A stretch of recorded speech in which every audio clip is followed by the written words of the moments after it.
Continuiamo la nostra striscia sempre con il nostro spritz, che è quasi finito, in 4 giorni l'ho quasi finito. Allora, lo sprizzetto. Abbiamo qua un parterre di personaggi dall'Endinara, poi abbiamo il nostro amico Renzo che di politica ne sa. Di politica, ragazzi, ne sa.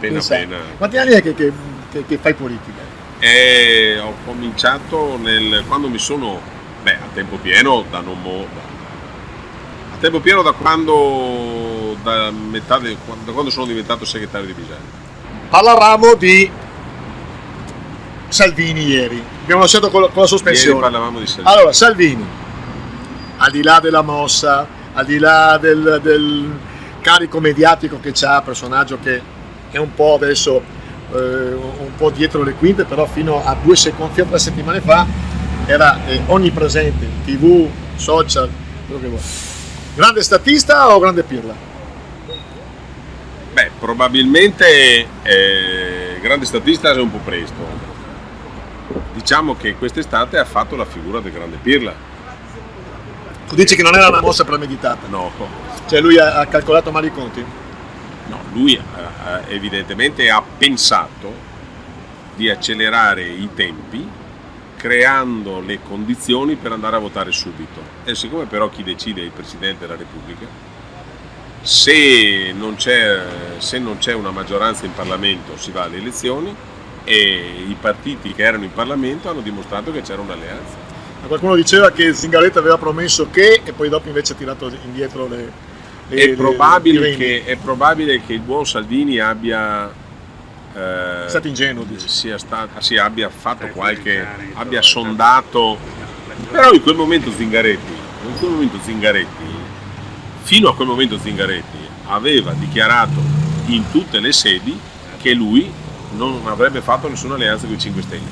Chi ha fatto la rivoluzione, chi ha fatto il cambiamento di 180 gradi è stato Renzi, a dimostrazione che il ragazzo sciocco non è.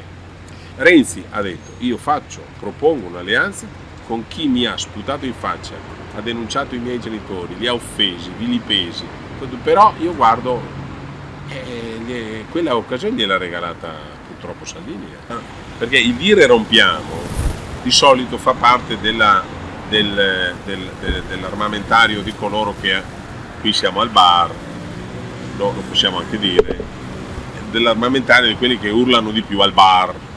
Ma il bar non è una cabina elettorale, primo. Secondo, quando si rompe qualche cosa bisogna anche pensare a cosa succederà dopo, anzi bisognerebbe soprattutto pensare a cosa farai dopo, prima di rompere. E quindi lui evidentemente ha pensato male al dopo, o ha pensato bene ma non è capitato. E l'altra sponda, quando è che il contratto o l'intesa tra Zingaretti e Renzi parte? Nel senso che la c'è sempre stata attrito tra i due, però Renzi a un certo punto convince Zingaretti a fare l'alleanza, stranamente, visto che aveva le premesse, che aveva detto mai con chi ha offeso la mia famiglia e me personalmente. No, aveva detto mai, ma dopo, punto, bravissimo, questa è una bella domanda, complimenti. È una bella domanda perché consente di fare un breve piccolo ragionamento. Nel momento in cui si rompe l'alleanza Salvini, quindi Lega di Salvini con i 5 Stelle, è lì l'innesco, come il Big Bang, è lì l'innesco della nuova fase della politica, perché in quel momento secondo me Renzi ha capito che c'è convince il suo partito a fare l'alleanza e si convince che se si fa l'alleanza si apre lo spazio politico per se stesso, per una nuova formazione politica. Se la situazione rimaneva come prima, con il PD relegato alla opposizione, relegato in quei ruoli, con Renzi oggettivamente oscurato da vari elementi, non ci sarebbero mai create le condizioni. Sarebbe stato lì tranquillo fino a quando l'innesco è stato quello lì.